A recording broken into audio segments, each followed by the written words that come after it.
Hello दोस्तों, refix India के YouTube channel पे आपका फिर से स्वागत है। तो दोस्तों आज की वीडियो में बात करेंगे कि पैनल के अंदर हाफ पिक्चर ओके होती है, हाफ पिक्चर में प्रॉब्लम आती है तो किस तरीके से हम उसको रिपेयर कर सकते हैं। कई बार कई पैनल इस तरीके के आते हैं जिसके अंदर टीकॉन बोर्ड नहीं लगा होता और उसके अंदर हाफ पिक्चर की दिक्कत आती है। तो कई बार प्रॉब्लम हमारे को लगता है कि कॉफ की दिक्कत है। तो अभी क्या है कि कॉफ को किस तरीके से हम चेक कर सकते हैं, कैसे पता चलेगा कॉफ ख़राब है या फिर हमारी पीसीबी में दिक्कत है। तो इस तरीके की वीडियो आपको मिलती रहती हैं, तो इसको आप चैनल को सब्सक्राइब ज़रूर करें और इस वीडियो को आप एंड तक ज़रूर देखें। तो चलिए अभी हम स्टार्ट करते हैं। सबसे पहले मैं आपको प्रॉब्लम दिखा देता हूँ किस तरीके की प्रॉब्लम है। तो यहाँ पे अगर आप देखेंगे तो हमारे को जो प्रॉब्लम है वो इस तरीके की देखने को मिल रही है। जैसे कि मैं आपको दिखाता हूँ कि हमारा जो हाफ पिक्चर है यहाँ पे आप ये देखेंगे बिल्कुल ओके बन रहा है, लेकिन हाफ पिक्चर में कुछ भी हमारे को दिखाई नहीं दे रहा है, यानी कि हाफ पिक्चर हमारी ग्रीन कलर की दिखाई दे रही है। और यहाँ पे अगर आप देखेंगे तो एक यहाँ पे इस तरीके का एक पट्टी भी नज़र आ रही है। तो इस तरीके की दोस्तों दिक्कत आती है। तो कई बार क्या होता है कि कॉफ जलने से भी इस तरीके की दिक्कत आती है या फिर कॉफ ख़राब हो जाती है तब भी इस तरीके की दिक्कत आती है। तो इससे पहले हमारे को चेक करने से, यानी कॉफ को चेंज करने से पहले हमारे को पीसीबी के अंदर काफ़ी सारी चीज़ें चेक करनी होती है, जिससे कि हमारे को ये सारी चीज़ें कन्फर्मेशन होती है कि प्रॉब्लम कहाँ पर है। काफ़ी सारे बॉन्डिंग जो करने वाले भाई हैं मेरे, जो टेक्नीशियन हैं, उनको दिक्कत आती है कि प्रॉब्लम आती है कि कौन सी कॉफ ख़राब है, कैसे पता चलेगा। तो इस वीडियो के अंदर मैं आपको सारी चीज़ें बताने वाला हूँ। तो अभी आप देखेंगे तो ये जो पैनल है ये नॉन जीआईपी पैनल है। जैसे कि आप यहाँ पे देखेंगे तो 2 कॉफ यहाँ पे भी लगी हुई है और 2 कॉफ यहाँ पे लगी हुई है और 2 कॉफ यहाँ लगी हुई है, यानी कि इसके अंदर टोटल मिला के 6 कॉफ लगी हुई है।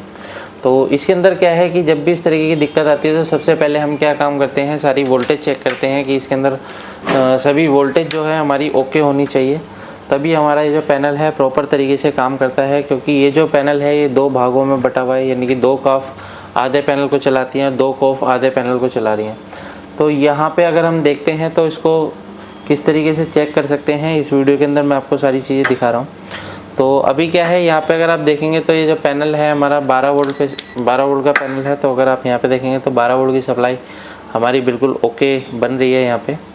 और ये जो 12 वोल्ट की सप्लाई है ये हमारी डीसी टू डीसी सर्किट में जाती है। और ये जो पैनल है ये इनोलेक्स कंपनी का पैनल है। तो मैं आपको पैनल नंबर भी दिखा देता हूँ। यहाँ पे अगर आप देखेंगे तो ये पैनल नंबर है इसका। तो अभी क्या है कि डीसी टू डीसी सर्किट के अंदर जब इसकी वोल्टेज जाती है तो सबसे पहले हमारा 3.3 वोल्ट की सप्लाई आउटपुट होती है। तो अगर आप यहाँ पे देखेंगे तो 3.3 वोल्ट हमारा बिल्कुल परफेक्ट है। और ये जो 3.3 वोल्ट है ये हमारे टीकॉन आईसी के अंदर जाता है और टीकॉन आईसी से हमारे सभी सिग्नल जनरेट होना स्टार्ट होते हैं। सभी सिग्नल क्या होते हैं, जैसे अगर आप देखेंगे तो यहाँ पे एलवीडीएस सिग्नल है और ये एलवीडीएस सिग्नल टीकॉन आईसी में जाते हैं, जिससे कि हमारे आरएसडीएस सिग्नल में कन्वर्ट होते हैं और आरएसडीएस सिग्नल हमारे सभी सोर्स कॉफ के अंदर जाते हैं। लेकिन यहाँ पे अगर क्या है कि जो आरएसडीएस सिग्नल के साथ में और भी सिग्नल इसके अंदर से जनरेट होते हैं, जैसे कि सीपीवी सिग्नल, सीकेवी सिग्नल, ओई सिग्नल। तो बहुत से सिग्नल होते हैं जो कि ये जो हमारी टीकॉन आईसी है वो जनरेट करती है। खैर इसकी बात हम बाद में करेंगे, पहले हम ये सारी वोल्टेज चेक कर लेते हैं। अभी हमारे पास जो वोल्टेज है वो क्या क्या वोल्टेज है, यहाँ पे आप देख सकते हैं AVDD वोल्टेज है, वो भी बिल्कुल परफेक्ट तरीके से बन रहा है। और AVDD के बाद जो यहाँ पे अगर आप देखेंगे तो यहाँ पे आपको एक IC जैसा दिखाई दे रहा है, लेकिन ये IC नहीं है दोस्तों, ये MOSFET है। और ये जो MOSFET है इसके सोर्स पे सप्लाई इनपुट होती है। अगर आप यहाँ पे देखेंगे सोर्स से इनपुट हो रहा है और ड्रेन से वोल्टेज आउटपुट आ रहा है, यानी कि जो MOSFET होता है P चैनल MOSFET होता है। तो आप यहाँ पे देख सकते हैं वोल्टेज हमारा जो AVDD वोल्टेज है ये आउट कर रहा है। और ये AVDD से हमारा जो है VGH और VGL वोल्टेज बनना स्टार्ट होता है। तो जैसे कि अगर आप यहाँ पे देखेंगे तो VGL वोल्टेज हमारा -7 वोल्ट की सप्लाई बिल्कुल परफेक्ट तरीके से बन रही है। और यहाँ पे देखते हैं तो VGH वोल्टेज जो है हमारी बूस्ट वोल्टेज जो है वो यहाँ पे बिल्कुल परफेक्ट तरीके से बन रही है। तो अभी क्या है, वोल्टेज तो हमारी सभी ओके हैं, लेकिन फिर भी इसके अंदर इस तरीके की दिक्कत मिल रही है। तो हमारे को क्या है, जब भी आप चेक करते हैं तो पैनल, जब भी हम कॉफ को इस तरीके से चेक करते हैं तो कॉफ के अंदर अगर आप देखेंगे तो थोड़ा सा हिलाने पर, कॉफ को हिलाने पर हमारे को कुछ इस तरीके से जो है पैनल में फ्लक्चुएशन नज़र आती है। जैसे कि आप यहाँ पे देख सकते हैं, इस कॉफ को अगर मैं यहाँ पे से हिला रहा हूँ तो यहाँ पे से हमारे को फ्लक्चुएशन मिल रही है। तो कई बार क्या होता है, यहाँ पे से अगर आप देखेंगे तो पीसीबी साइड से भी ये कॉफ जो होती है वो लूज़ हो जाती है, तब भी इस तरीके की दिक्कत देखने को मिलती है। और यहाँ पे आप ये देखेंगे इस कॉफ में हमारे को कुछ भी फ्लक्चुएशन नहीं मिल रही है, लेकिन इस कॉफ में हमारे को यहाँ पे फ्लक्चुएशन देखने को मिल रही है। तो देखिए दोस्तों, जब भी फ्लक्चुएशन आती है तो ये जो फ्लक्चुएशन होती है ज़्यादातर जो होती है हमारी सिग्नल मिसिंग होने की वजह से होती है। मैंने आपको पहले भी वीडियो के अंदर बताया हुआ है।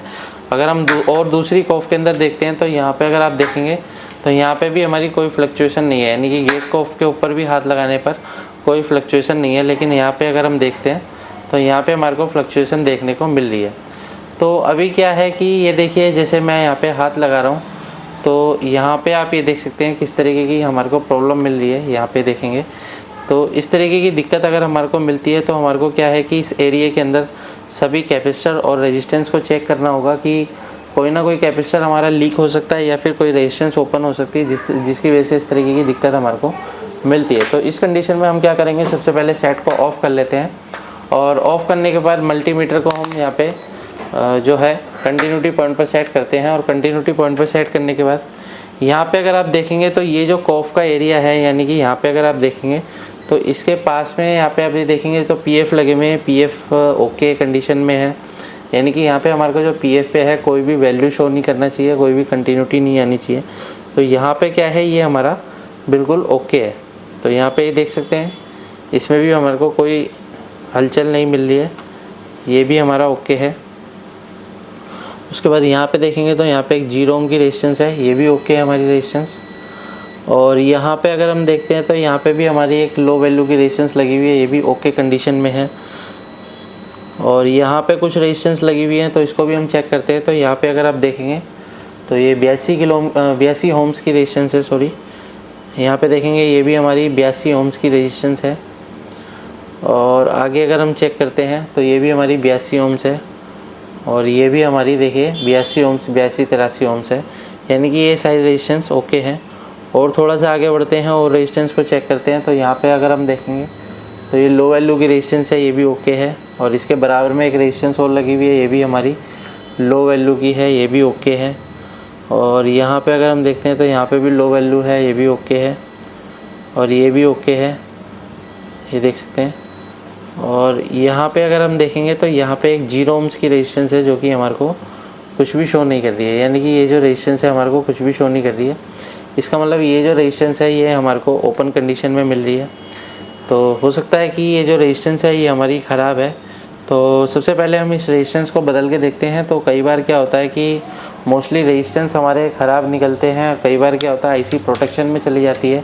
क्योंकि देखिए दोस्तों, जो पीसीबी होती है, पीसीबी के अंदर जो आईसी होती है बहुत कम ही ख़राब होती है, क्योंकि आईसी के अंदर अब बहुत सारे प्रोटेक्शन लग के आते हैं, यानी कि अगर कोई भी वोल्टेज हमारी नहीं बनती है तो आईसी खुद ही प्रोटेक्शन में चली जाती है, आईसी आपकी बहुत कम ही ख़राब निकलती है। तो अगर हम इसको बारीकी से चेक करते हैं तो हमारे को कहीं ना कहीं फ़ॉल्ट ज़रूर मिलता है। अगर आपको पैनल रिपेयर करने में प्रॉब्लम आती है तो नीचे दिए गए कॉन्टैक्ट नंबर पर कॉन्टैक्ट करके आप ट्रेनिंग को ज्वाइन कर सकते हैं हमारी। तो ट्रेनिंग में आपको पूरा एडवांस लेवल पे पैनल रिपेयर करना सिखाते हैं हम। पैनल के अंदर किस तरीके से सर्किट काम करते हैं, किस तरीके से हमारा पैनल पूरी तरीके से वर्क करता है। तो चलिए पहले क्या काम करते हैं, इस रेजिस्टेंस को बदल के देखते हैं। तो रेजिस्टेंस को बदलने के लिए हमारे पास एक पीसीबी होनी चाहिए। तो पीसीबी मैंने यहाँ पे ले लिया। तो यहाँ पे मैं एक 0 ओम की रेजिस्टेंस के बदले 0 ओम की रेजिस्टेंस लगाऊंगा। तो उसको हम देखते हैं क्या कंडीशन हमारे पैनल में मिलती है। तो कई बार क्या होता है कि ये रेजिस्टेंस लगाने के बाद दोबारा से भी ओपन हो जाता है, और दोबारा ओपन होने की वजह से देखिए दोस्तों क्या होता है कि कहीं ना कहीं शॉर्टिंग होती है, तब इस तरीके की हमारे को कंडीशन देखने को मिलती है। तो मैं क्या काम करता हूँ, इसको पहले से रिमूव कर लेता हूँ।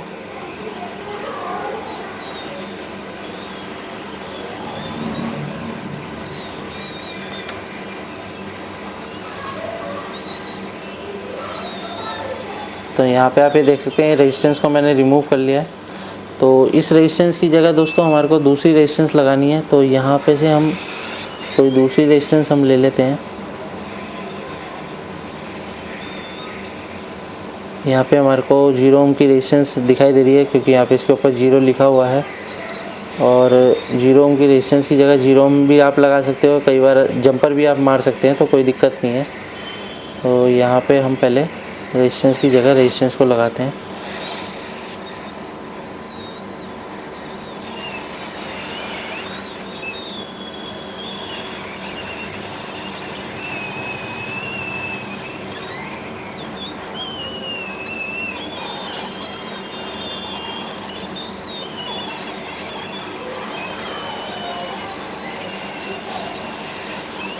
तो यहाँ पे आप ये देख सकते हैं मैंने रेजिस्टेंस जो है यहाँ पे फिक्स कर दिया है। जब भी इस तरीके की दिक्कत आती है तो हमारे को काम बड़ा ध्यान से करना होता है, क्योंकि ये जो रेजिस्टेंस होते हैं काफ़ी छोटे छोटे होते हैं और ये बहुत जल्दी जो एयर के प्रेशर से भाग जाते हैं। तो एयर का प्रेशर हमारे को हमेशा कम में रखना है। उसके बाद अभी हम सेट को ऑन करके देखते हैं क्या कंडीशन मिलती है।